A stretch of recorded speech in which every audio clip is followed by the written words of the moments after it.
Dawn breaks over a narrow field in northern France. Days of rain have transformed the freshly plowed fields into a sea of mud. The woods of Tramcourt and Agincourt squeeze the battlefield into a tight corridor, barely wide enough for the assembled armies. On the southern face stand the exhausted English, numbering 6,000 and commanded by Henry V. Many are sick, hungry, and tired from weeks of campaigning. They are also vastly outnumbered. The attrition of warfare has turned their well-balanced force of infantry, cavalry, and archers into a lopsided force of mostly English longbowmen, numbering 5,000 and aided by a small corps of men-at-arms. The English king stands among them. Across the field, the French army assembles. As many as 20,000 men crowd the constricted terrain. Hundreds of banners flutter in the morning air. The French are confident. They believe victory is certain over an outnumbered enemy. The English have nowhere to retreat as more and more Frenchmen trickle into the enemy camp. The situation is dire, yet Henry V knows victory is possible if the English can start a defensive engagement. He orders his archers carry sharpened stakes, a relatively novel battlefield innovation. By planting these stakes in front of their position, much of the archers' weaknesses are negated, turning them into nearly unapproachable machine guns. However, the French refuse to advance. Henry can't wait. Knowing the French force grows by the minute, local lords and levies have learned about the impending victory over the English king and flock in great numbers to earn a share of the spoils and glory. This is when Henry takes the initiative, ordering his army forward.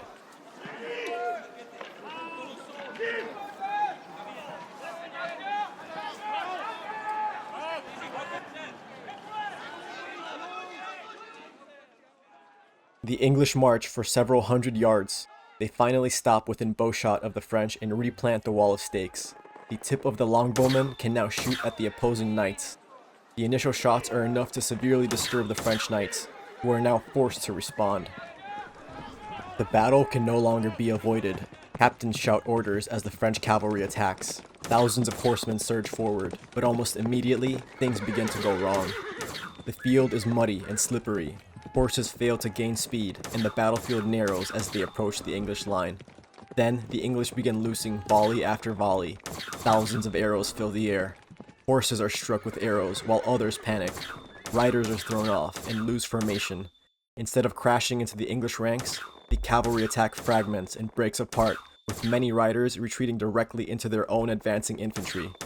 Confusion spreads as formations break apart. Thousands of heavily armored men-at-arms push from the second line. At first, the pace is steady, but the chaos on the battlefield and the muddy terrain slows down the advance. The formation becomes denser and denser as men crowd toward the center, forced to circumvent dead horses and comrades as arrows continue raining down. Slowly, relentlessly, the French vanguard reaches the English line, sparking a melee fight.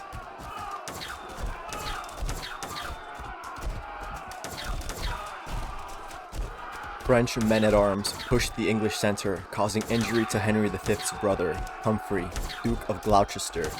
As Humphrey lies prone, seconds away from death, Henry V enters the thick of the fight, brawling the surrounding French knights. The English king is struck on the helmet, losing a part of his golden crown.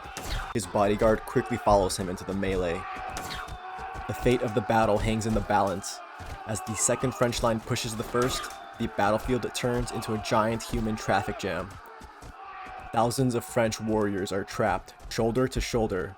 Fallen men can't rise, and some even suffocate beneath piles of bodies.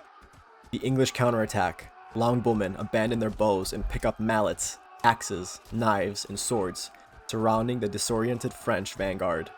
They slash at openings in the armor, especially faces, armpits, neck openings, and thigh openings. The front line begins collapsing as French leaders are captured and killed. The French army has lost most of its important leaders in a single engagement. This is when Henry V is faced with a problem. He doesn't have the manpower to restrain all of the surrendering prisoners, but the French third line is still advancing and the English camp has been attacked in the rear. If the battle resumes, the surrendering prisoners, in their thousands, can simply pick up weapons strewn on the battlefield and overwhelm the English. This is when Henry V breaks the code of chivalry and orders the prisoners to be killed. Some men carry out the orders, others refuse. By the time this is done, the remaining French forces flee the battlefield. By afternoon, the fighting is over. The French are shattered, and thousands of corpses cover the muddy field. The English, although exhausted, remain standing and victorious. Against overwhelming odds, Henry V has achieved one of the most famous victories in military history.